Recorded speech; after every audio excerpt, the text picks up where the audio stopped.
But while all these giants were roaming the north, a different story was unfolding in Africa. And it started with this. Suddenly, they had a key to unlock new food sources, supercharging their brains with protein and fat. This new diet fueled the next step in our evolution, Homo erectus. Taller, smarter, and ready to leave home. They were the first humans to leave Africa, spreading out across Asia and into Europe, ready to face the Ice Age world. But the single biggest discovery wasn't a tool they made. It was a force of nature they finally learned to control. Learning to capture and keep fire was probably one of the scariest and most important things our ancestors ever did. Their toolkit was expanding. A simple sharpened stick, hardened in a fire, became one of the most effective weapons on the planet. After a million years or so, evolution took another step. Meet Homo heidelbergensis, a common ancestor to us and the Neanderthals. They used their intelligence and teamwork to take on animals much larger than themselves. It was all about strategy. The campfire became the first living room, a place to share food, find safety, and strengthen the bonds of the group. You think you know the Ice Age? It wasn't just one big freeze. It was a 2.6 million year long. This is the story of how life survived, and even thrived, on a planet that was constantly trying to freeze over. These weren't your average snow days. We're talking glaciers miles thick that literally reshaped the continents. So much water got locked up in ice that the oceans dropped hundreds of feet, creating new highways for life to spread across the globe. Welcome to the Mammoth Steppe. This was the biggest ecosystem on Earth, stretching from Spain all the way to Canada. And this was the undisputed king of the steppe, the woolly mammoth. Those giant tusks weren't just for show. They were all-purpose survival tools, great for finding a meal under all that snow. And they weren't the only giants out here. Meet the woolly rhino, basically a furry, prehistoric tank. And you think antlers are impressive now? The Irish elk had a rack that was up to 12 feet wide. Just imagine trying to walk through a forest with those. Of course, where there are giant herbivores, there are giant predators. And none were more iconic than the saber-toothed cat. Those teeth weren't for slicing. They were for a single, powerful bite to take down megafauna. And their prey was seriously supersized. Giant ground sloths could be as big as modern elephants. But the top predator wasn't always a solo hunter. Dire wolves were the ultimate pack hunters of the Ice Age. And things just got weirder in the Americas. This is a glyptodon, and yes, that is basically a giant, armored armadillo. And it came with its own defensive weapon. That tail could do some serious damage. But while all these giants were roaming the north, a different story was unfolding in Africa. And it started with this. The first tool. It doesn't look like much, but this simple piece of sharpened rock would change the course of history forever. Suddenly, they had a key to unlock new food sources, supercharging their brains with protein and fat. This new diet fueled the next step in our evolution, Homo erectus. Taller, smarter, and ready to leave home. They were the first humans to leave Africa, spreading out across Asia and into Europe, ready to face the Ice Age world. As they spread across the globe, they had to become master adapters, figuring out totally new worlds filled with new dangers and new opportunities. And Europe had its own set of giants, like the cave bear. You definitely didn't want to go house hunting in the wrong cave. And their technology got a major upgrade. This is the Acheulean hand axe, the Swiss army knife of the Stone Age. It could be used for everything. Butchering meat, chopping wood, digging for roots. But the single biggest discovery wasn't a tool they made. It was a force of nature they finally learned to control. Learning to capture and keep fire was probably one of the scariest and most important things our ancestors ever did. Suddenly, they could push back the darkness and the cold. The night, and all the predators in it, weren't so scary anymore. And then came the real breakthrough, cooking. Cooking food unlocks way more nutrients and kills nasty parasites. The campfire became the first living room, a place to share food, find safety, and strengthen the bonds of the group. Meanwhile, out on the plains, the sheer numbers of animals were staggering. Herds of steppe bisons stretched as far as the eye could see. And watching them were predators, like the cave lion. A bigger, tougher version of the lions we have today. With fire and better tools, our ancestors were getting bolder. They weren't just scavengers anymore. They were becoming hunters. They used their intelligence and teamwork to take on animals much larger than themselves. It was all about strategy. Their toolkit was expanding. A simple sharpened stick, hardened in a fire, became one of the most effective weapons on the planet. After a million years or so, evolution took another step. Meet Homo heidelbergensis, a common ancestor to us and the Neanderthals. But remember that climate roller coaster? The planet would suddenly warm up in these periods called interglacials. Things got so warm that for a while, there were hippos swimming in rivers in what is now London. Seriously. But the warmth never lasted. The ice always returned, forcing life to adapt all over again, or die out. And this intense pressure, this constant back and forth of ice and warmth. And here they are, the most famous of all ancient humans, born from the pressures of the ice, the Neanderthals. These guys were the ultimate cold weather specialists. Their stocky bodies conserved heat, and those big noses, they were like built-in air heaters. And their toolkit got a major upgrade. They created specialized tools for specific jobs, like these deadly spear points. They invented this genius method where they'd prep a stone core to pop off the perfect tool in one strike. That takes some serious abstract thinking. And they used this new tech to become the apex predators of Ice Age Europe. They weren't afraid to get up close and personal. This wasn't hunting from a distance. This was a dangerous, face-to-face fight that required incredible strength, bravery, and teamwork. Their success meant survival for the whole clan. The cave wasn't just a shelter anymore. It was a home base, a sanctuary from the ice. Ninjas. And this is where the old brutish caveman stereotype gets shattered. Fossil evidence shows they cared for their citizenship. They were also the first known species to intentionally bury their dead. This suggests symbolic thought. Methods. But while the Neanderthals were ruling the frozen north, evolution was taking a different path back in Africa. We were built differently. Not for brute strength in the cold, but for endurance and efficiency in the heat of Africa. And we came with a whole new kind of technology. Projectile weapons, like the atlatl, let us hunt dangerous animals from a safe distance. And something else was different. We were creating symbols, art, thinking in the abstract in a way no one had before. We started decorating ourselves, creating personal identities.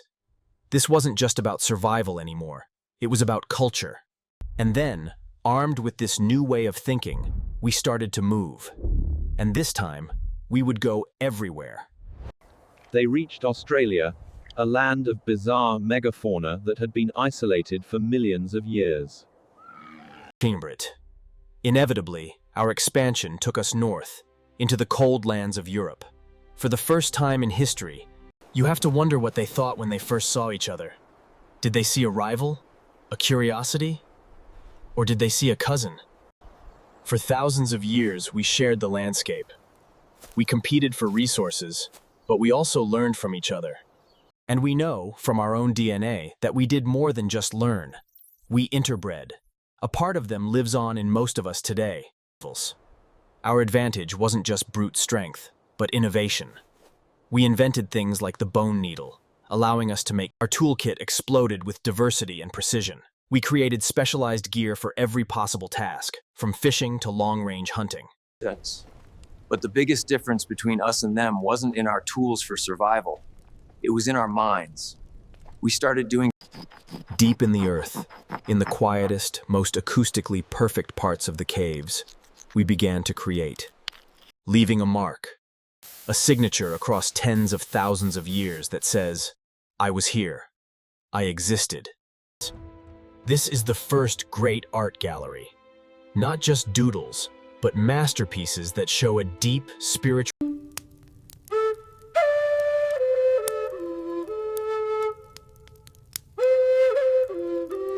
glacial. But as our populations and culture boomed, the Neanderthals were struggling. The climate was changing again. And then, the Ice Age hit its most brutal phase, the last glacial maximum. It was the Pushed into smaller and smaller pockets of land by the ice and by us, they're now dwindling. We survived the deep freeze by sheltering in ice-free pockets of land, using our ingenuity. And then, starting around 18,000 years ago, the Great Thaw began. The Ice Age was final. The world was changing faster than ever. The endless plains of the Mammoth steppe were replaced by dense, unfamiliar forests.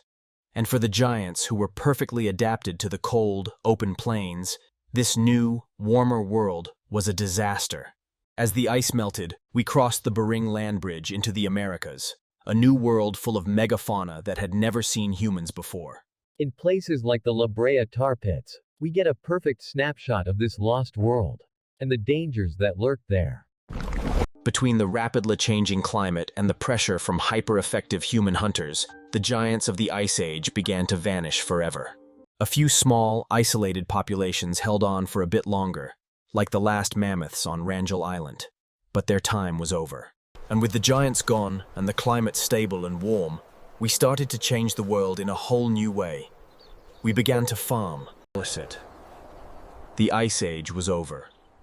The world of giants was gone. A new age. The age. So, we've seen the timeline. Now, let's zoom in and truly explore the lost worlds of the Ice Age. Now everyone knows the woolly mammoth. But south of the Great Ice Sheets lived its bigger, less furry cousin.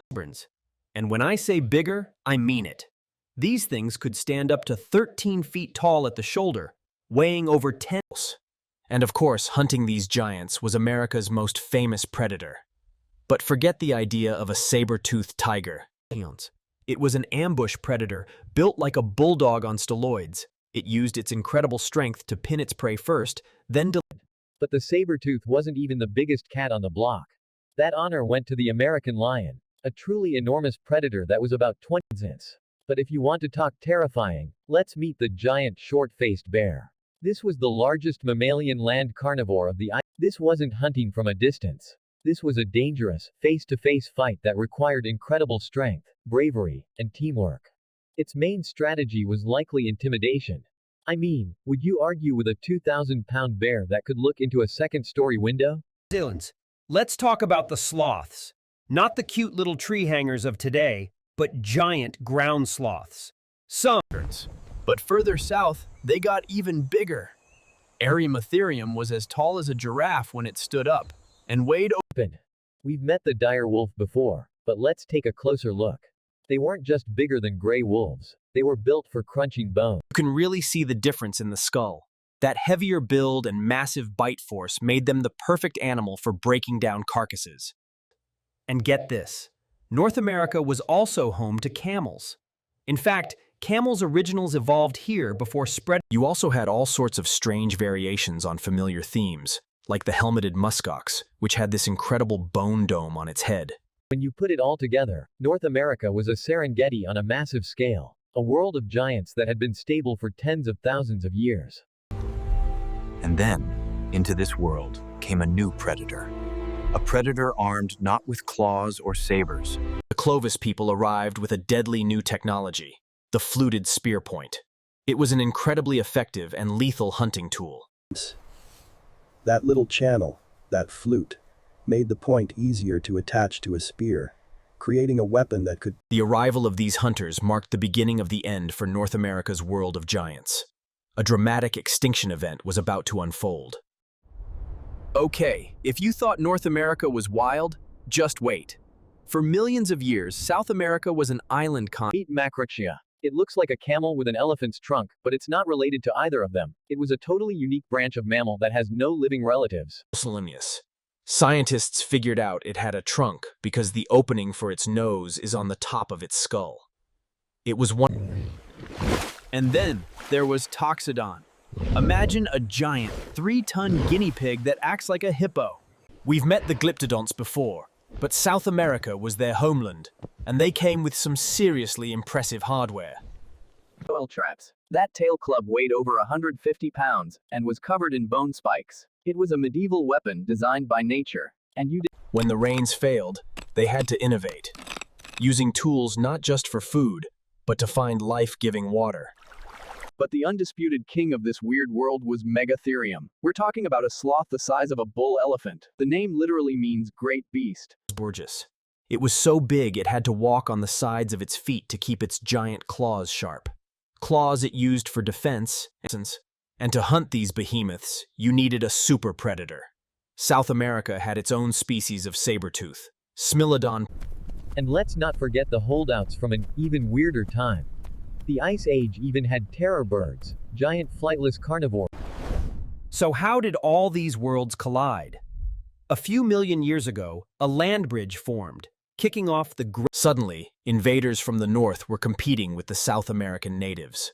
It was a massive shakeup for both ecosystems.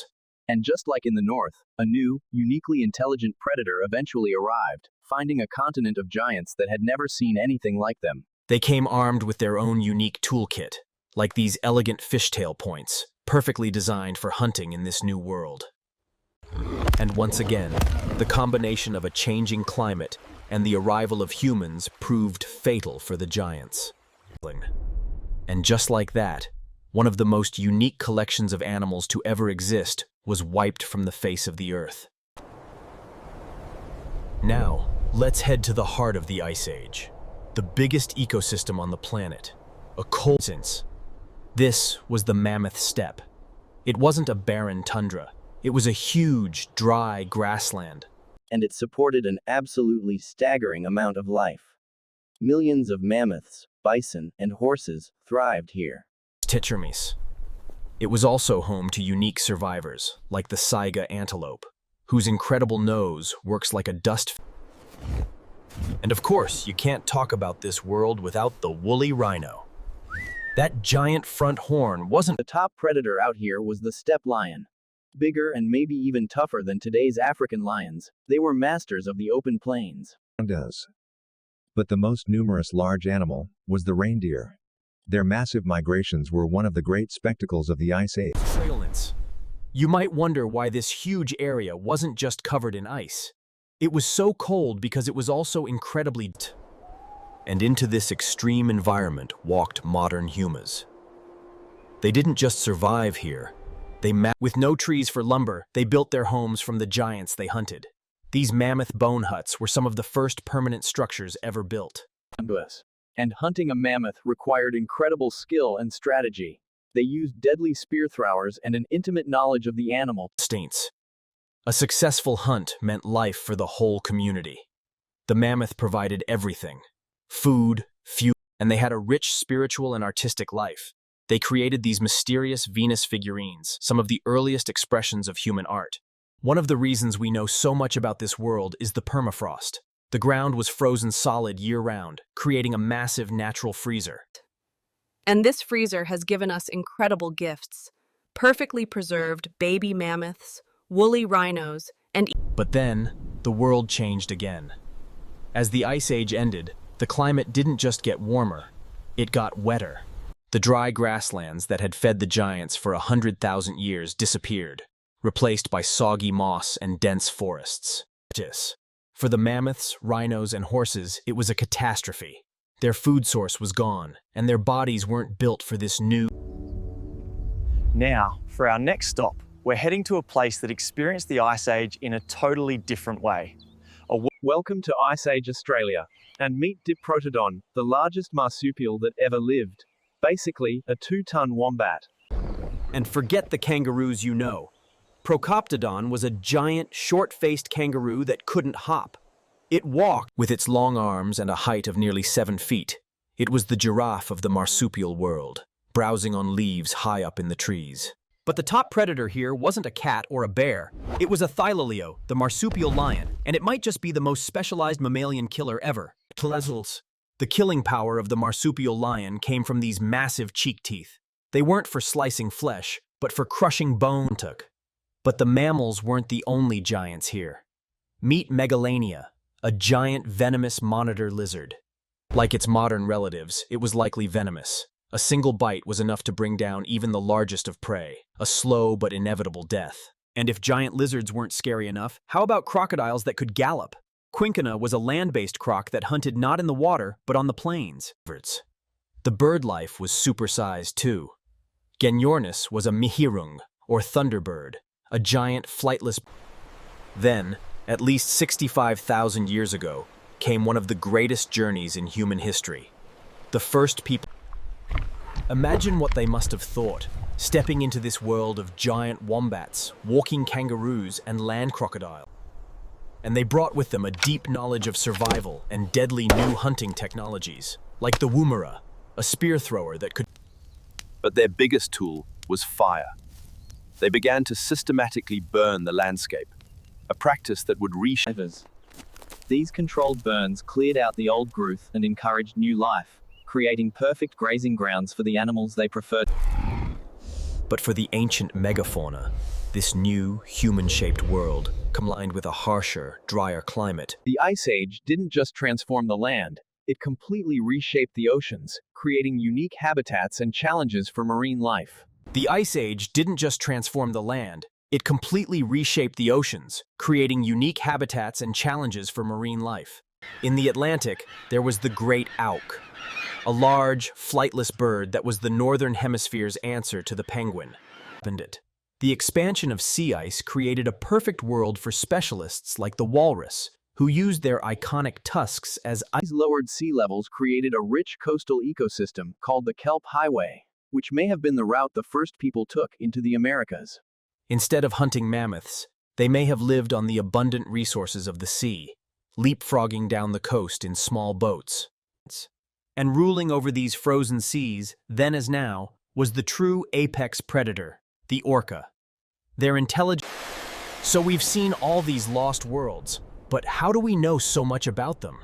The answer is frozen in time, and this is an ice core. Drilled from miles deep in the glaciers of Greenland and Antarctica, each one of these and these ice cores hold the secret ingredient. Trapped inside are tiny bubbles, actual pockets of the. By analyzing the gas in these bubbles, we can measure the exact amount of carbon dioxide and other greenhouse gases that.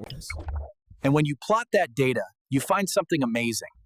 For nearly 1 million years, temperature and CO2 have marched in. But it's not just ice.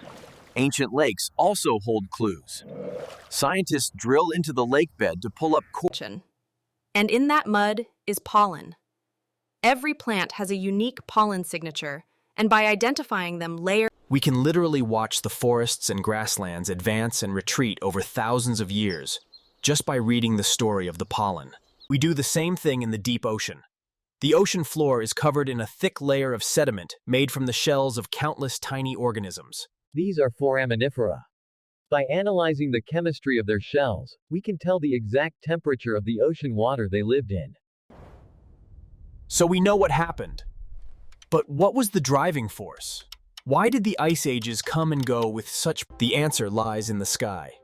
It's driven by tiny, predictable wobbles in the Earth's orbit, known as Milankovitch cycles. First, the shape of Earth's orbit stretches from circular to oval and back again.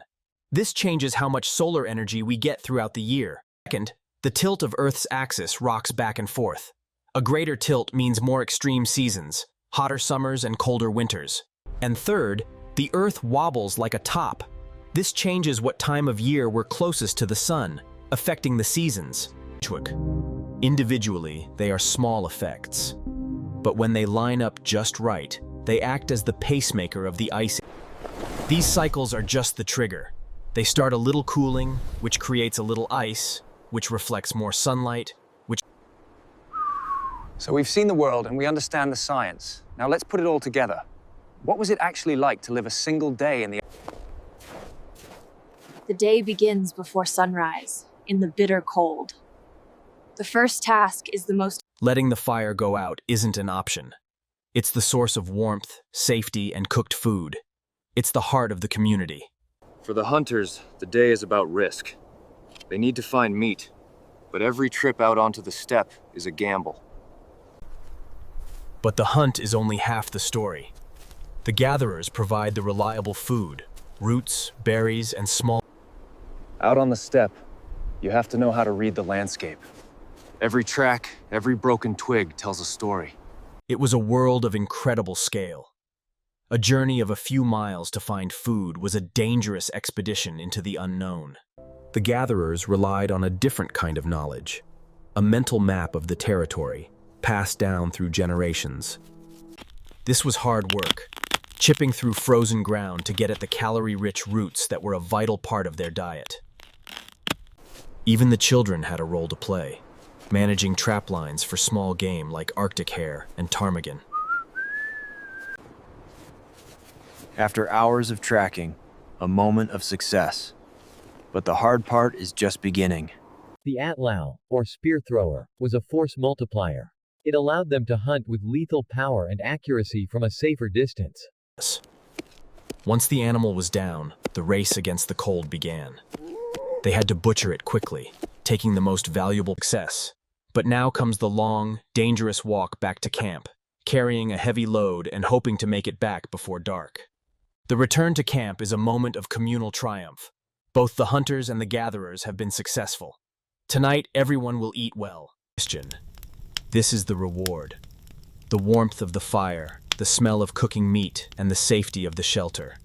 The evening meal was the most important social event, a time to reinforce bonds, share stories, and but the work isn't over.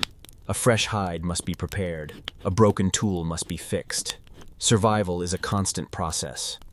The creation of these beautiful, lethal tools was a form of art, requiring immense skill and patience. And this is how culture was passed on. Not through books, but through stories, songs, and shared experience around the fire. Even in this hard world, there was time for beauty, for creating objects with no purpose other than to be admired. Outside, the world is deadly. A storm on the steppe is an unstoppable force of nature. But inside, they are safe. They have survived another day, and in the morning, they will do it all again. We've seen these incredible animals, but we have to ask the biggest question of all. Where did they all go? It's one of the biggest debates in all of science. Was it the rapidly changing climate at the end of the Ice Age? First, let's look at the prime suspect, climate change. And this wasn't a slow, gentle warming. At the end of the ice age, for the animals of the steppe, this was an apocalypse. The vast, dry grasslands that they knew. A mammoth or a woolly rhino couldn't survive in a dense forest. Their entire world, the food they ate. And when the giant herbivores disappeared, the giant predators that hunted them starved. It's called a trophic cascade. But the timing is suspicious. In North America, South America, and Australia, the megafauna extinction happens. This wasn't a predator these animals had ever seen before. They had no evolved fear of these small, upright apes who could kill from a distance. And all over the world, we find the evidence. Kill sites, with the bones of dozens of slaughtered animals lying right next. So which was it? The truth is, it was probably both. It was a perfect storm. First, their habitats shrank, their food sources disappeared, and their populations crashed. Then, but this leads to one last mystery. Why didn't Africa lose its giants? Why did the elephants, rhinos, and giants? The answer is time. Africa's giants co-evolved with us for millions of years. As we got smarter, they learned we were dangerous. But the mammoths and ground sloths of the Americas had never faced a threat like us. The extinction of the giants marked the true end of the Ice Age. It closed the book on the Pleistocene, sword. With the climate now stable and warm, and the giant beasts gone, humans started to experiment with a whole new sesame, and we made a powerful new ally. The boldest of the wolves learned to live alongside us. Eventually, farming meant we could stay in one place. For the first time, we built permanent villages, and our populations began to explode. And the animals that did survive the extinction also changed. The giant steppe bison evolved into the smaller, more carnivorous. Many survivors were lucky. Horses, which evolved in North America, actually went extinct there, only survived. And all of this, our entire civilization, is built on the foundation of what came after the ice. We've talked about the age of ice, but what about the ice itself? It wasn't just frozen water. Vilneren. It all starts with a simple snowflake. In places where more snow fell in winter than melted in summer, it began. Under its own incredible weight, the snow transformed. The air was squeezed out, and it recrystallized. And once it gets thick enough, something incredible happens. It becomes a glacier. It starts to move. And a glacier is not a smooth, clean slide. It's armed with rocks and boulders frozen into its base, turning it into stains. They were true world carvers. A narrow, V-shaped river valley would be straightened and scoured out into a mass. They were so powerful, they could carry boulders the size of houses for hundreds of miles, dropping them in the middle into parcels. At its edge, a glacier acts like a giant bulldozer, pushing up huge ridges of earth called moraines. And we're not just talking about mountain glaciers. During the peak of the Ice Age, there were continental ice sheets. At its thickest, the ice was 2 miles deep. The sheer weight was so immense that it literally pushed the earth. All that ice had to come from somewhere. It came from the oceans, causing sea levels to drop and revealing. The most famous of these is the Bering Land Bridge. But it wasn't a bridge. It was a subcontinent called. For thousands of years, this was a refuge for animals and people, a highway between the old world and the new.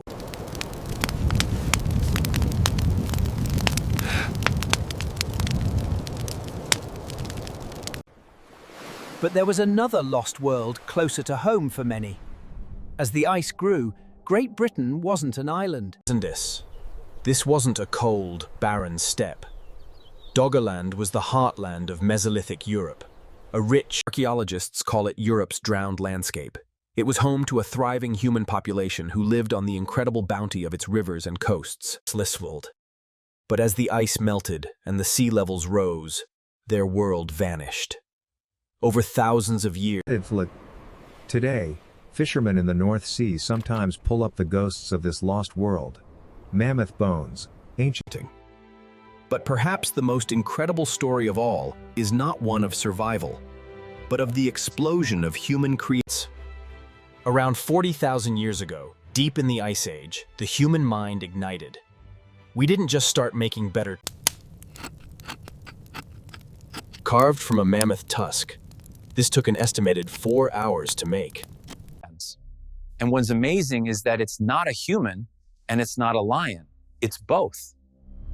This is the birth of myth. But for their grandest works, they went deep underground, into the dark, silent, and sacred spaces. And this wasn't a cold, barren steppe. Doggerland was the heartland of Mesolithic Europe, a rich. Welcome to Chauvet Cave. At 36,000 years old, this is the oldest. They were masters of their medium. They used the natural curves and contours of the cave to give their animals.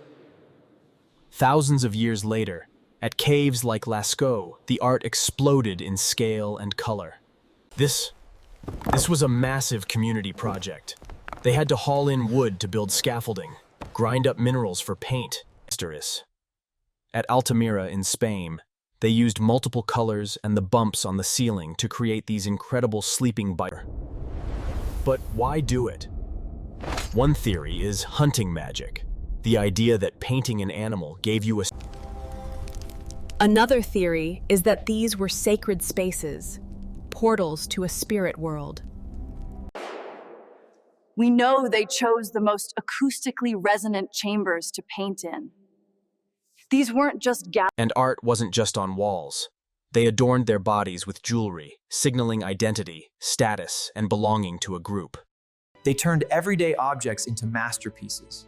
They took a functional tool, a weapon, and made it beautiful, just for the sake of beauty. But the Ice Age wasn't just a world of art and beauty, it was a world of incredible danger. So let's take a closer look at the anatomy of its most famous killer. First, let's be clear, this is not a tiger. In fact, it's not even closely related to any living cat today. It was a completely different branch of feline evolution.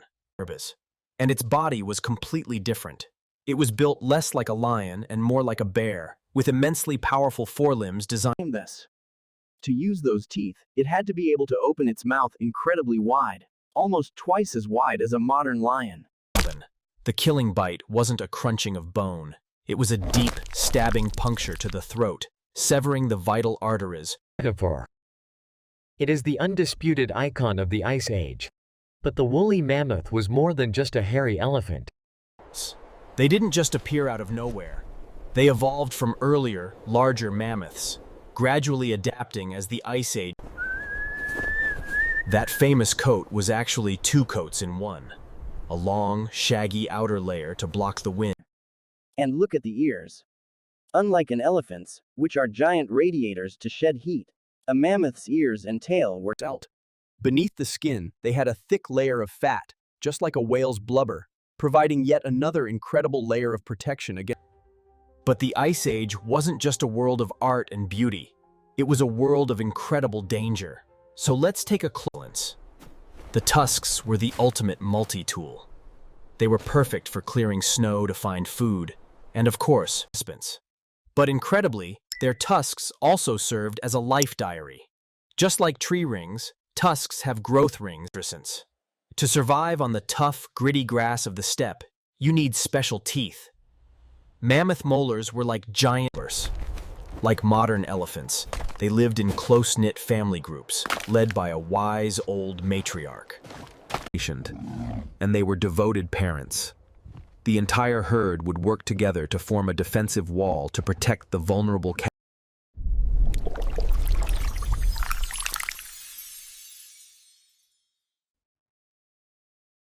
Per minute. But Neanderthals and modern humans weren't the only intelligent hominins on the Ice Age stage. This is Denisova Cave in Siberia, a place that was occupied, at different times, by all three major humans. Scientists were able to extract ancient DNA from that tiny finger bone, and the results were shocking. It didn't belong to an... They had found a ghost lineage.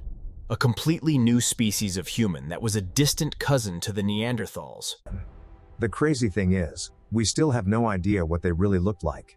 We have their full genome, but only a handful of fossil fragments. But their genetic legacy tells us they were incredibly widespread and adaptable, living everywhere from the high mountains of Tibet. And just like with the Neanderthals, we know that our ancestors met them and interbred. In fact, some people in Melanesia and Australia. And in that same cave, they found the remains of a girl whose mother was a Neanderthal and whose father was a Denisovan. But the human story during the Ice Age has one more incredible, unexpected chapter. And it takes place not on the Frishenid. This is Liang Bua Cave. In 2003, archaeologists digging here for evidence of early modern humans. They found the skeleton of an adult female, but she was barely 3.5 feet tall. It wasn't a... Meet Homo floresiensis, nicknamed the Hobbit. A tiny, ancient species of human that survived. This wasn't a diseased individual or a myth. It was an entire species of tiny humans. A lost branch of our own family tree. So how did this happen? It's a wild phenomenon called insular dwarfism, when large animals get trapped. And here's the kicker. Even though their brains were tiny, their tools were surprisingly complex. It challenges our whole... And they used these tools to hunt the other strange inhabitants of the island, like a species of dwarf elephant called a stegodon. The whole island was a weird evolutionary funhouse. There were giant predatory storks, rats the... It's incredible to think about. For a brief time in our history, at least 4 very different kinds of humans shared. Just when it seemed the world was finally warming and the Ice Age was ending, The climate system had one locals. The great ice sheets had retreated. Humans were thriving across the globe. It looked like the world had finally finished. But the melting of the ice sheets had created a time bomb. A massive lake, bigger than all the Great Lakes combined, and then it broke. A torrent of freezing freshwater, an inland tsunami, poured into the North Atlantic Ocean. This colossal flood of cold water literally shut down the ocean currents that bring warmth to the northern hemisphere. It was like flipping a switch on the planet's heating system. Its Nanger's densest. The result was a shocking and incredibly rapid plunge back into full ice age conditions. This event, for the people and animals that had just adapted to a warmer world, it was a catastrophe. The cold snap was so severe, it even halted the dawn of agriculture in the Middle East, forcing people to abandon their first settlements. Then, just as suddenly as it began, it ended. After more than 1,000 years, the ocean currents rebooted. And the warming this time was even faster. The last of the ice sheets collapsed, and the world finally. We've talked about Ice Age art in general, but to truly understand its power, you have to visit a specific place. The story of Lascaux begins not with scientists, but with 4 teenagers and their dog, who... What they found was a time capsule, a perfectly preserved art gallery, a cathedral of the stones. The first chamber you enter is the Hall of the Bulls. It's one of the most awe-inspiring spaces ever created. And this isn't flat, simple art. The artists, known as the Magdalenians, were masters of... Their techniques were incredibly sophisticated. They created a form of Stone Age spray painting by blowing pigments through bone tubes. But deep within the cave, in a hard-to-reach shaft, is the most mysterious scene of all. Is this a depiction of a hunting accident? A shaman's vision? A creation myth? We'll never... Tragically, the magic was almost lost. The breath and body heat from thousands of visitors introduced light and... To save it, the original cave was sealed to the public in 1963 and has been a restricted scientific zone ever since. But today, you can visit a perfect replica, created with cutting-edge 3D scanning and artistic. The artists of Lascaux were from a culture called the Magdalenian. But before them, during the harshest period of the... This is the world of the Solutreans. They lived during the absolute peak of the Ice Age, the coldest, and in this harsh world, they developed a level of craftsmanship that was unmatched. They were the master flint knappers of all time. They perfected a technique called pressure flaking, creating these stunning laurel leaf blades. Some of these... They were likely ceremonial objects, symbols of a craftsman's skill or a hunter's prestige. But they also made practical innovations that changed everything. The Solutreans are credited with inventing the eyed needle. This simple invention allowed them to create warm, tailored clothing, just like we have today. Without it, their skill has led to a controversial idea, the Solutrean hypothesis. It suggests they used their advanced tangent flute. The idea is based on the striking similarity of their spear points to the Clovis points of North America. Art and tools tell us about their skills and minds. But to understand their society, we have to look at how they treated their... Sungir is one of the northernmost Ice Age sites ever found, proving just how well our ancestors adapted to the... They discovered a series of burials, unique in all the world. The bodies were laid to rest in beds. The first grave contained an older man, and he was dressed in astonishing finery. His clothing was decked with bruises. Archaeologists estimate each bead took about an hour to make. This man's, and alongside them lay these, spears made from mammoth tusks. But mammoth tusks are naturally plainest. It would have been an incredible technological feat, requiring a deep understanding of the material to steam the ivory until it was... And this is the most important takeaway from Sungir. These children were too young to have earned this incredible status on their own. This wasn't a society of equals. This is the first clear evidence in human history for inherited status. They were likely the children of a powerful leader. But humans weren't the only intelligent, social predator on the Ice Age landscape. And our complex disturbance. For thousands of years, we were competitors. Humans and wolves hunted the same prey in the same lands, users. But at some point, something changed. Perhaps the boldest, least aggressive wolves were drawn to our camps. And maybe we saw an advantage in this. A wolf hanging around the camp could act as a perfect alarm system. Over thousands of years, this created a new kind of wolf. Not by our design, but through their own self. They began to change, physically and behaviorally. Their bodies and brains were rewired by this new relationship. And soon, we had a partner. A hunting companion, with a sense of smell 1,000 times better than ours. And we know they became more than just tools. This 14,000-year-old grave shows a dog buried with the... This was the first alliance. The first time another species chose to throw its lot in with ours. Sometimes, our clearest windows into the Ice Age aren't frozen in ice, but trapped in something much stickier. This wasn't a world of blizzards and glaciers. This was a sunny, temperate environment, but it hid one of the deadliest. For thousands of years, crude oil has seeped to the surface here. These seeps, often hidden by a layer of water, but it was a lethal trap. Once an animal stepped in, there was no escape, and its panicked cries would ring out like a dinner bell, attracting every predator and scavenger for miles around. But the promise of an easy meal was a fatal illusion. This is what makes La Brea so incredible. It wasn't just a trap for herbivores, it was a predator trap. The asphalt entombed their skeletons, preserving them in perfect detail. It created a concentrated, perfectly... Yes, and they are still digging them up today. Paleontologists have unearthed over 3 million fossils from these pits.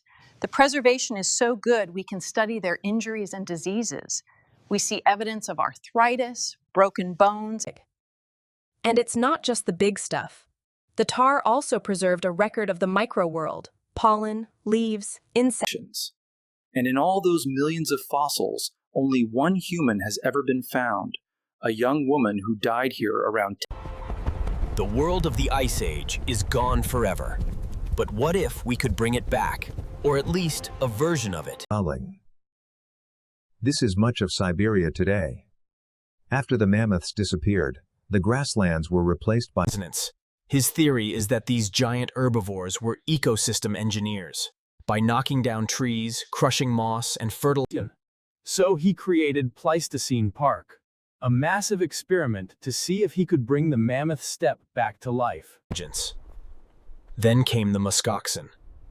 All of these large herbivores, through their grazing and trampling, began to... Slowly, they are reassembling the ancient ecosystem, piece by piece, bringing back the large grazers. And unbelievably, it's working.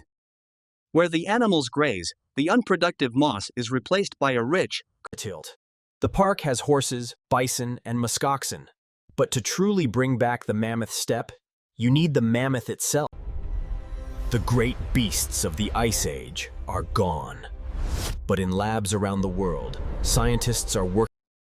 The key is the permafrost. It's a natural freezer that has preserved not just bones, but soft tissue, muscle. The DNA is ancient and shattered into millions of pieces. But using powerful supercomputers, scientists... And we have a living blueprint to work from, the Asian elephant. Its DNA is 99.6%. So, how do you change an elephant into a mammoth? With a revolutionary technology called CRISPR.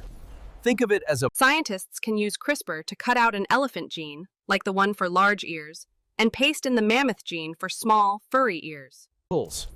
And they can repeat this process for dozens of other Ice Age traits. A thick layer of fat, a shaggy coat, and... The goal isn't to clone a perfect mammoth, which is likely impossible. It's to create a genetically modified... But you can't use an elephant as a surrogate mother for an edited embryo. So scientists are working on the next giant leap. Why do all this? Proponents say these animals could help restore the mammoth steppe, creating a rich ecosystem that could actually help fight climate change. But there are huge ethical questions. Is it right to create a social, intelligent animal that will have no mother? The Ice Age may be over, but it's not gone.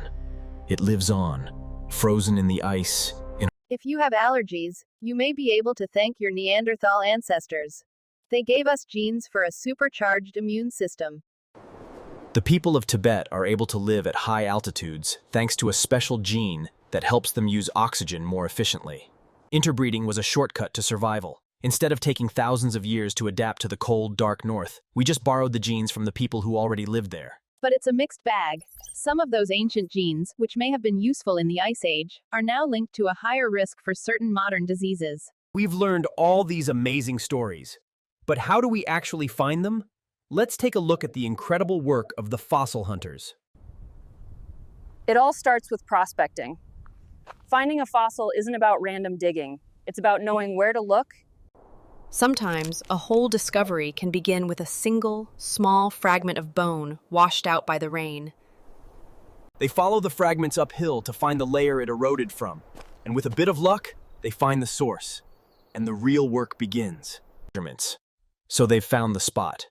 Now, the excavation begins. And it's nothing like you see in the movies. It's a slow... The primary tools aren't shovels and pickaxes, but dental picks and brushes. The goal is to remove the sediment. Every single bone, every fragment is mapped and documented exactly where it was found. The context is just as important as the fossil itself. To get a large, fragile fossil back to the lab, they have to create a plaster jacket, just like a cast for a broken arm. This jacket can weigh hundreds, or even thousands of pounds. Getting it out of the field and back to the museum is a major logistical challenge. Back at the lab, the jacket is opened, and the real delicate work begins. This is the job of the fossil preparator. Using tools like miniature sandblasters and vibrating needles, they spend hundreds of hours under a microscope, removing the rock. And paleo artists use all this scientific data to bring the animals back to life, creating stunningly accurate reconstructions of how they looked and moved. But how do we know when these animals lived? For anything that was once alive, we can use a technique called radiocarbon dating. There's a rare radioactive type of carbon called carbon-14 in the atmosphere. It gets absorbed by... But as soon as an animal dies, it stops taking in new carbon. The carbon-14 in its body... We know that every 5,730 years, exactly half of the carbon-14 will disappear. We've met the all-stars like the mammoth and the saber-tooth, but the Ice Age was filled with hundreds of other giants, some of them even weirder. Meet Casteroids, the giant beaver. It was the size of a bear, but despite those massive teeth, it probably didn't build dams like its modern cousin. North America even had its own version of a cheetah. It wasn't a true cat, but it evolved to fill the same niche, becoming a hyper-specialized speed demon. And then there's the stag moose, an animal that looked like someone stuck the wrong antlers on the wrong head. A weird... The elephant family tree was full of strange designs, like the shovel tuskers, which had... And it doesn't get much weirder than this. A horned gopher. The only horned rodent that ever lived. All of these creatures, from the famous to the forgotten, were part of a complex and vibrant world. But not everything vanished. A handful of the Ice Age giants managed to survive the Great Extinction. So how did they do it? What makes a survivor? First up, the muskox. This absolute unit basically survived the Ice Age by refusing to leave it. It just followed the cold weather north. Their secret is their coat. The inner layer, called kivyut, is 8 times warmer than sheep's wool. It's the ultimate insulation, and they survived with teamwork. When threatened, they form a defensive circle, a fortress of horns that few predators would dare to challenge. The bison also survived, but by changing. They evolved to be smaller, more efficient grazers. Unlike the mammoth, which was a specialist, the bison was an adaptable generalist. It could thrive on the open plain. Other survivors, like the strange-nosed saiga antelope, made it through with a different strategy. Rapid replacement. And then there's the caribou, or reindeer. They survived by always being on the move, undertaking epic migrations. So what's the lesson? The survivors were either the ultimate cold weather specialists who simply stayed in the Arctic. The end of the Ice Age wasn't the end of the human story. It was a new beginning. The open plains were gone, replaced by dense woodland. The old style of hunting, chasing massive herds afterwards. So they invented a new weapon, perfect for the new world. The bow and arrow was silent, accurate. Hunting became a game of stealth and ambush.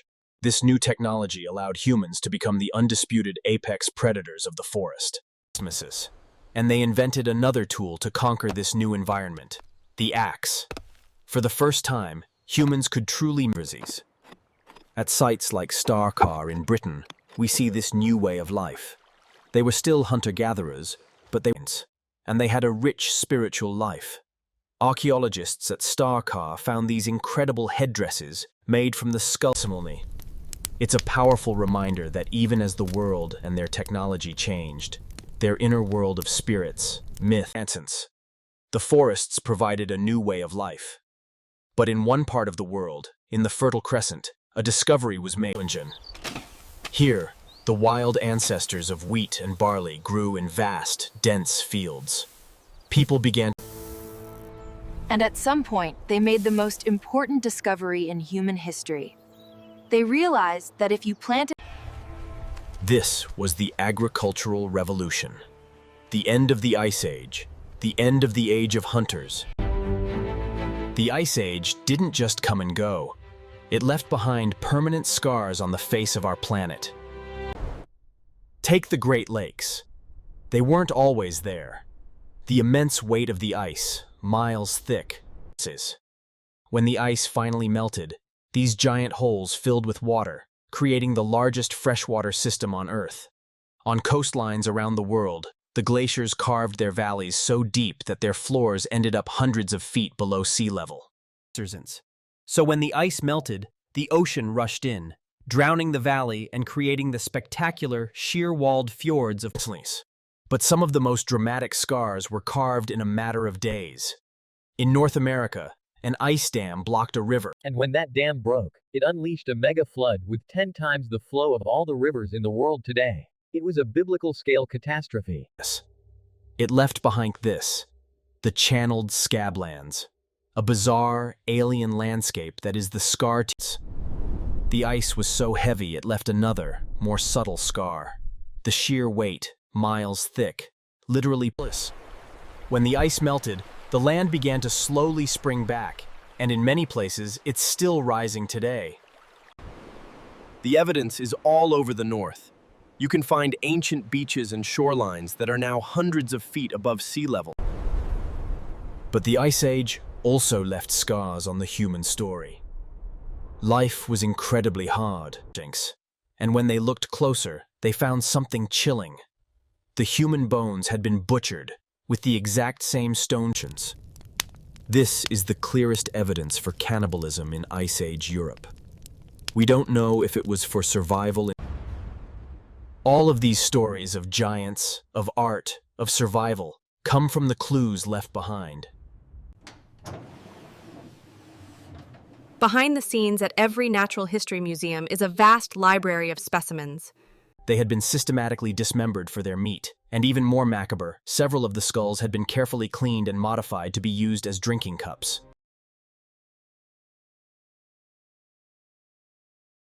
These collections are not just sitting in storage. They are valuables, and modern technology is unlocking these libraries in new ways.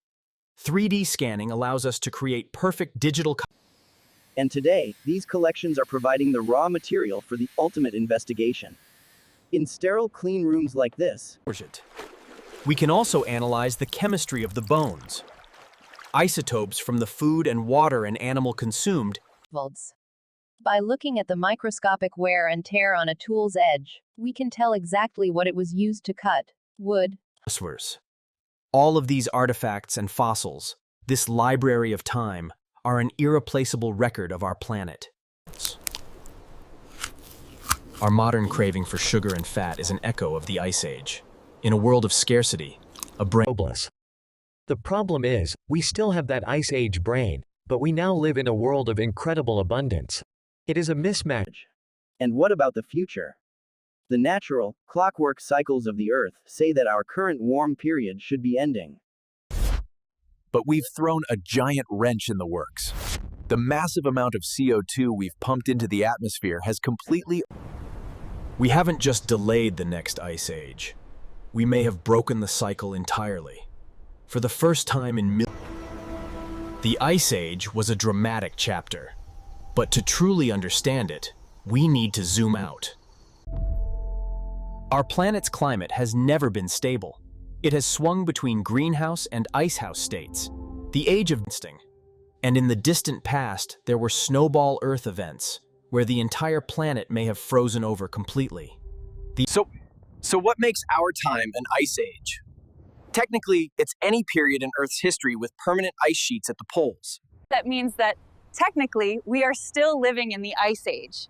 We're just in one of the brief, warm interglacial periods. The world of the Pleistocene was a world of giants, of incredible art, of constant change, and of human resilience. It was the crucible that forged the world we know, and the people we are. A story of survival in the tools, the art, and the genes they left behind. Welcome to the Ice Age Encyclopedia. In this section, we'll take a closer look at the incredible cast of characters from this lost world. The cave bear was a massive species of bear that roamed the mountains of Europe and Asia. Males could weigh up to 2 tons. They are named cave bears for a simple reason. The overwhelming majority of their fossils are found inside caves. In some caves, the remains of thousands of individuals have been found. A layered record of generations of bears that... For a long time, its size led us to believe it was a fearsome predator. But the real story is in its teeth. This peaceful nature didn't mean they weren't dangerous. Both cave bears and Neanderthals needed caves to survive.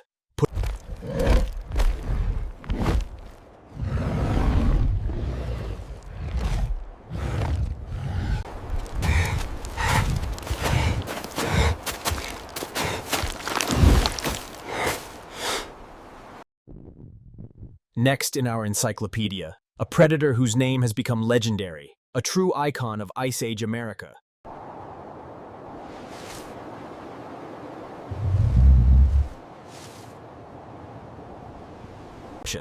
And its head was a bone-crushing machine. Its jaws were more powerful, and its teeth were larger and stronger than a gray wolf's.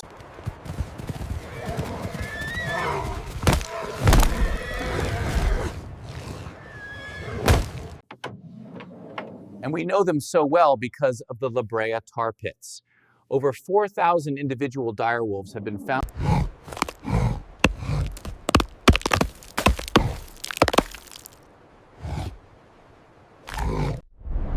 But this specialization was its doom. It was perfectly adapted to a world of giants. When the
Unlike the ambush-hunting saber-tooth, the American lion was likely a pursuit predator of the open country, running down prey like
This is an enormous accumulation of shells, and each one of these shells represents one meal.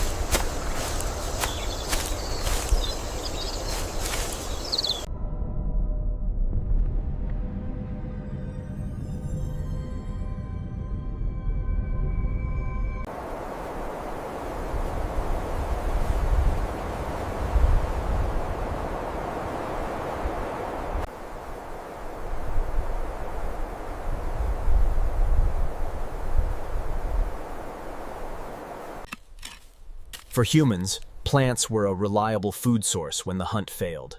They gathered roots, seeds, and berries.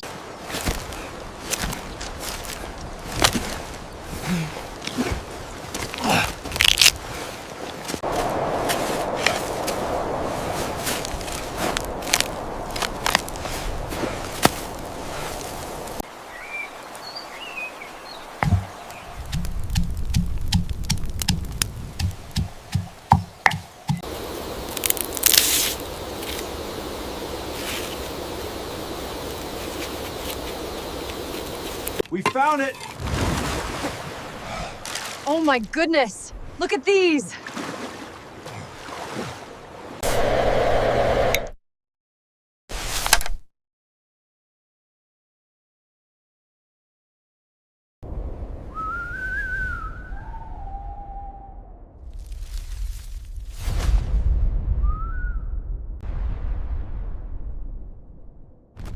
This is the Younger Dryas impact hypothesis.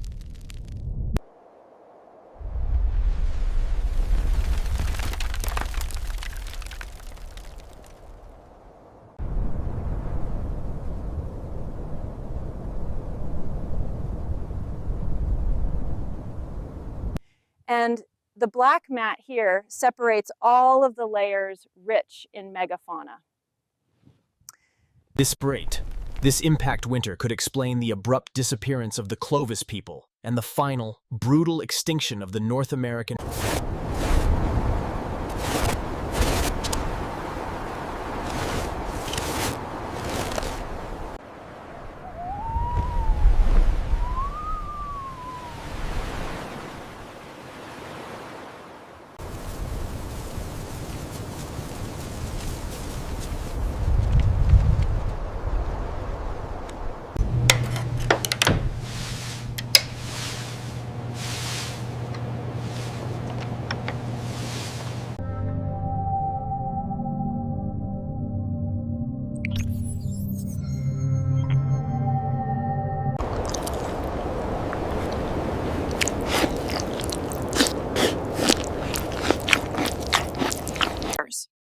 A broken leg today is a painful inconvenience. In the Ice Age, it should have been a death sentence.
Every tool, every piece of art, tells a story of an intellect that was truly coming into its own.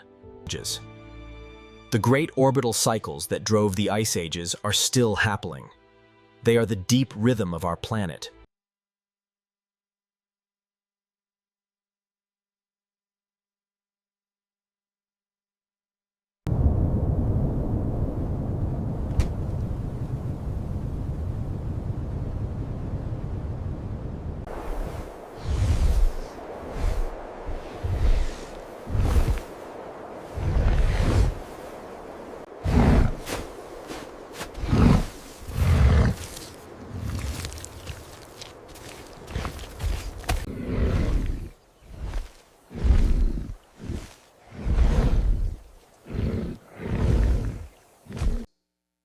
This tooth for crushing twigs, and this tooth for grinding grass.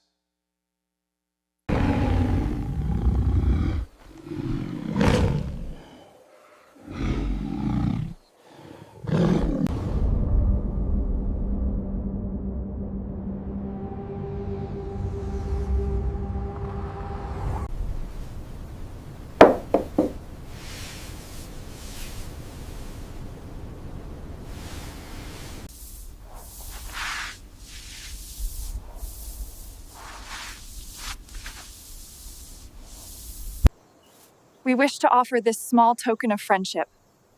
Thank you. We accept your generous gift.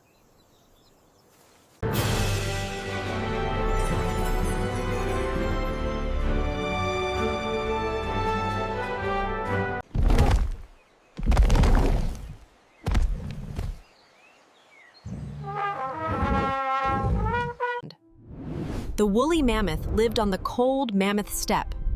Smilodon and the giant ground sloths lived much further. Attack! For the tribe! Push him back!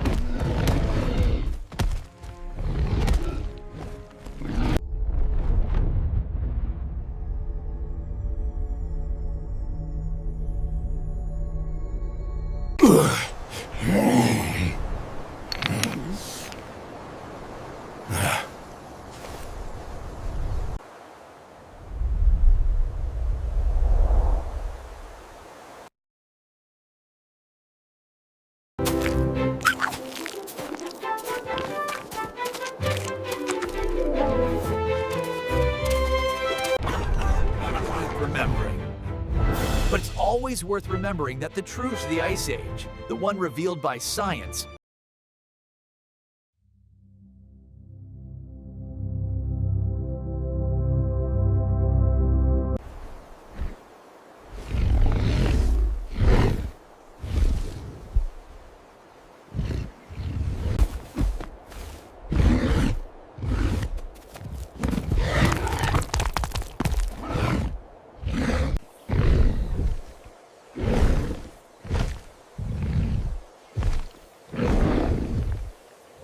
Dromons. You can see the difference in their teeth. Unlike a mammoth's flat grinders, a mastodon's teeth had cone-shaped saber. Next, in our tour of incredible Ice Age sites, we visit a place that was lost to the world for 20,000 years. The story begins in 1985 with a professional diver named Henri Cosquer. Exploring a sea cliff, intrigued, he swam inside. The passage was a flooded tunnel, stretching for more than 500 feet. But at the end of the tunnel, he surfaced into a hidden world, a massive cave chamber, perfectly preserved and sealed off dirt. And when he looked at the walls, he realized he had made one of the most incredible archaeological discoveries of the 20th century. And the art told the story of a coastal people. Alongside the usual horses and bison, they painted. So how was this possible? 27,000 years ago, when the first art was made, the sea level was 4. As the Ice Age ended, the sea rose and drowned this entire landscape.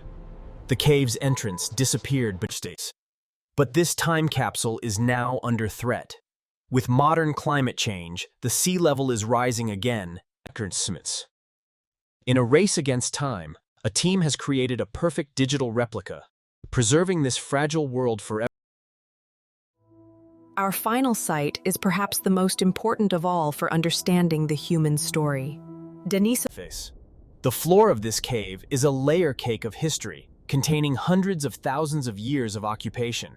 And scientists, but directly from the dirt itself.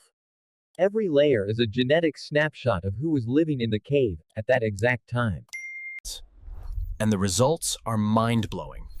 The story is not a simple replacement. It's a complex record of different groups. This single cave is the only place on Earth where we have found proof that all 3 major human groups live.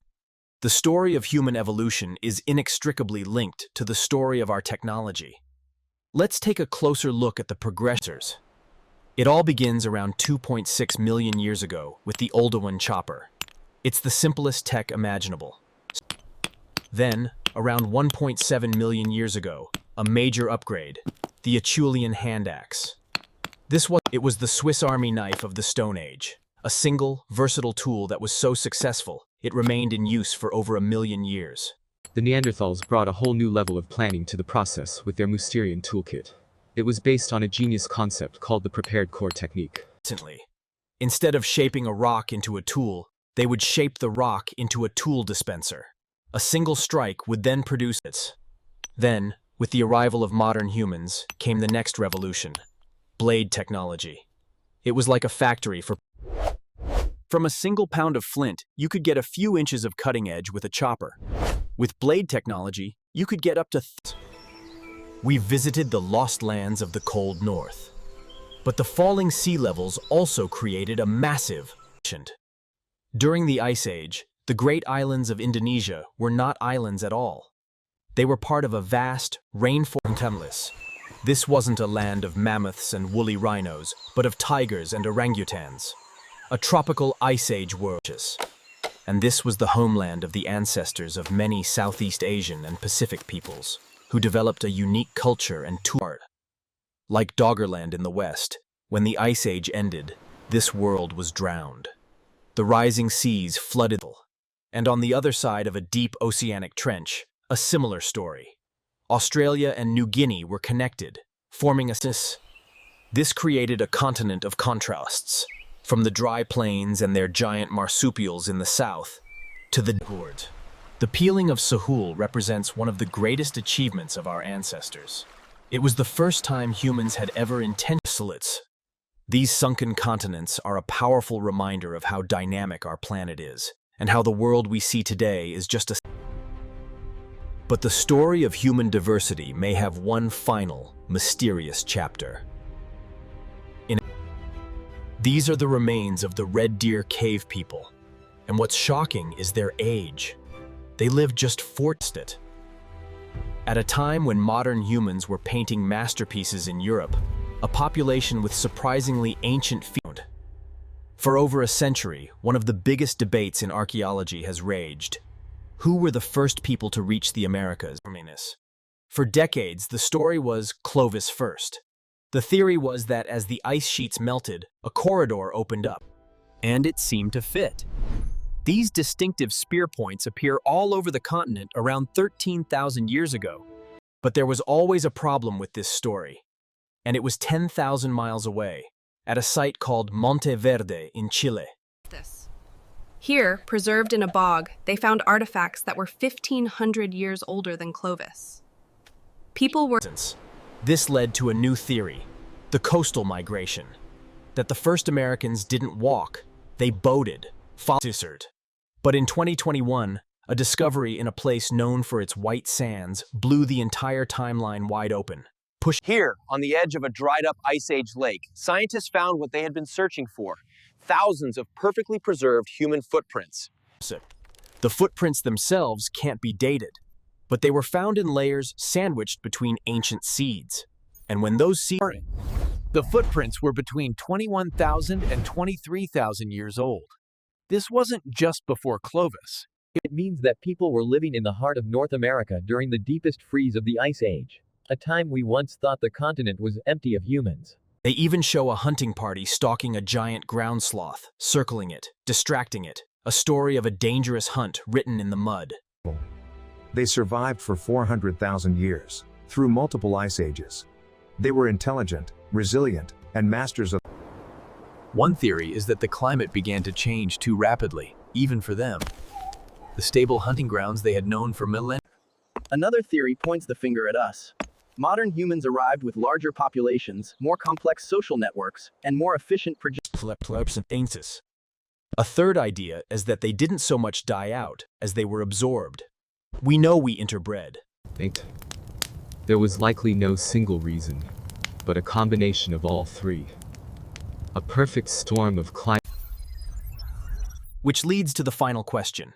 With all these different kinds of humans on the planet, Neanderthals, Denisovans, one idea is the scale of our social networks. While other humans lived in more isolated groups, we built... Our art and symbols were more than just pretty pictures.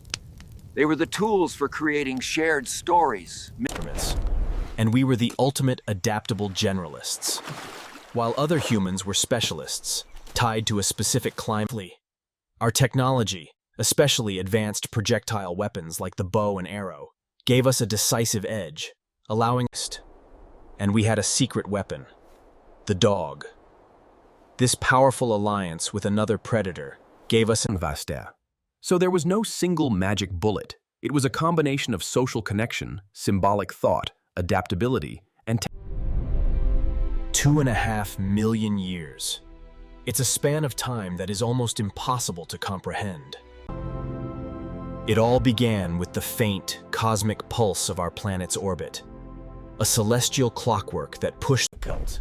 It created a world of giants, a planet of incredible beasts that were the masters of their environment for millennia. It was an age of ice, a geological force so powerful it carved mountains, created great lakes, and rewrote the map of the world. And through it all, it was the crucible for the human spirit, a time of incredible hardship that drove our evolution. It ended with a great extinction, a profound loss of life that reminds us how fragile these complex ecosystems can be. But it is also a story of survival, of the resilience of life that manages to adapt and endure even the most dramatic changes.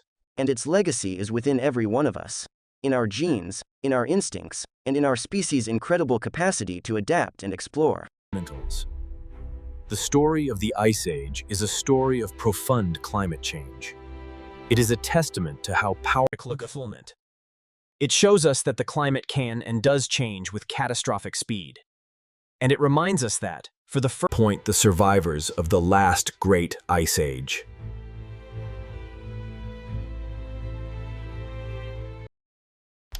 The story is over. But for those of you still here, we've got some extra files from the deep archives. File 1. The oldest string. We think of string as simple, but it's a multi-step technology. File 2. The oldest construction. Deep in a cave in France, Neanderthals 76,000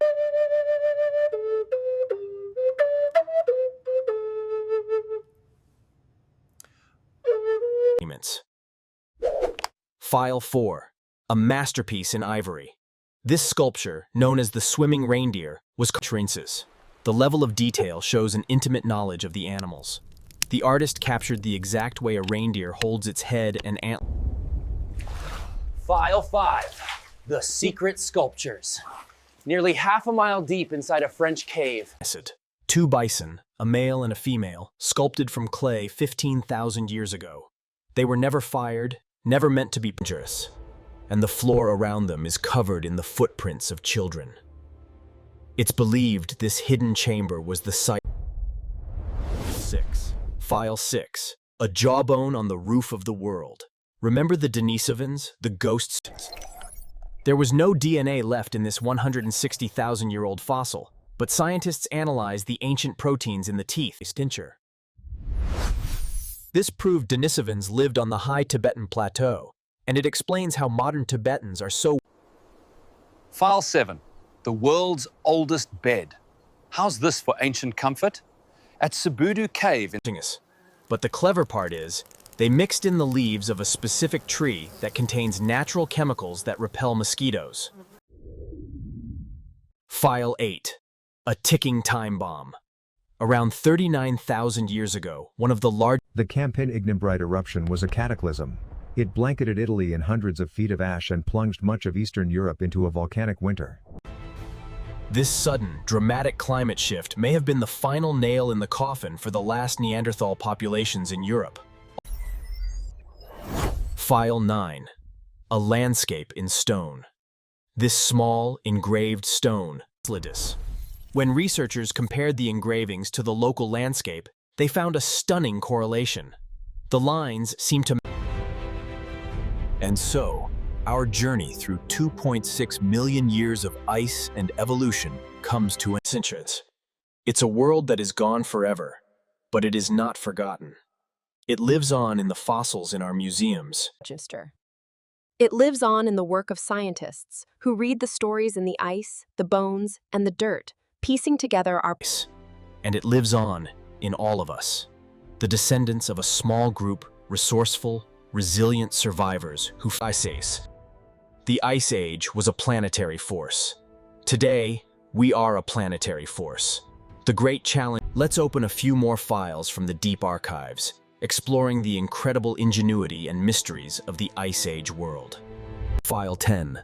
The secret sculptures. Nearly half-mile deep inside a cave in France, archaeologists found 2 bison. Bart Yellen. File 11.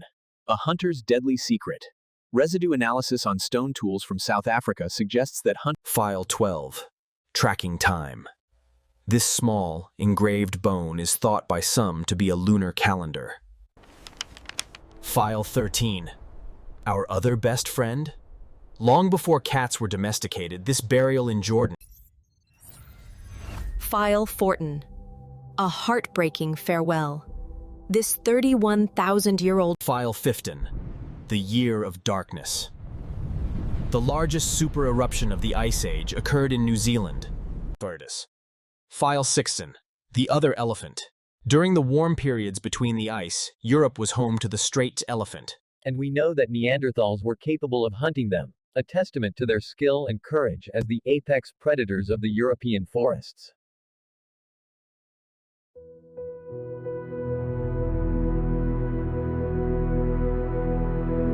As the ice receded, humanity finally put down roots, establishing the first permanent settlements in fertile river valleys. They weren't just surviving anymore, they were building, creating, and innovating, with pottery being a huge step forward. The domestication of plants was a game changer, allowing for a steady food supply and fueling the growth of these new societies.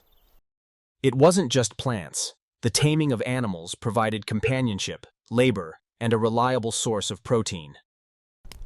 These new ways of life brought a level of comfort and security that was completely new to our ancestors. Villages turned into communities, and communities into the foundations of the civilizations to come. But they never forgot their roots. The storytelling and art of the caves continued, preserving the stories of the past. Every tool, every piece of art, tells a story of an intellect that was truly coming into its own. With a stable life, humans started to look beyond their immediate surroundings, exploring new territories by land and water. They began to study the stars, not just for navigation, but for meaning, a sign of our growing curiosity about the universe. And with each new tool, they were shaping not just materials, but their own future, stepping into a new era. Trade routes began to form, connecting distant groups and spreading ideas and technologies far and wide. With a steady food supply and a more settled life, human populations began to explode. As humanity thrived, the great beasts of the Ice Age faded, unable to adapt to the changing world. The giants of the past were nearing the end of their long reign, a final chapter in their story. The last remnants of the great ice sheets were melting away, signaling the final act of this epic era. The world was transforming before our very eyes, becoming the lush, green earth we know today. The Ice Age was officially over. Humanity had not only survived, but had evolved into something entirely new. They stood at the very beginning of a new chapter in Earth's history, one they would write themselves. The Ice Age was a story of a struggle for survival, a story that shaped us into the species we are today. From that single moment of change, civilizations would begin to blossom all over the world. The Ice Age was a crucible that forged humanity, and from its end, our world truly began. It was a time of immense challenge and incredible evolution, a testament to life's resilience. And that, my friends, is the entire history of life in the Ice Age. Everything you see today, from our homes to our technology, began in the crucible of that ice. It's a story we carry in our bones, a story of survival, innovation, and ultimately, triumph. Hope you enjoyed this epic journey through time. If you want to see more content like this, be sure to hit that like and subscribe button. Until next time, keep exploring the past.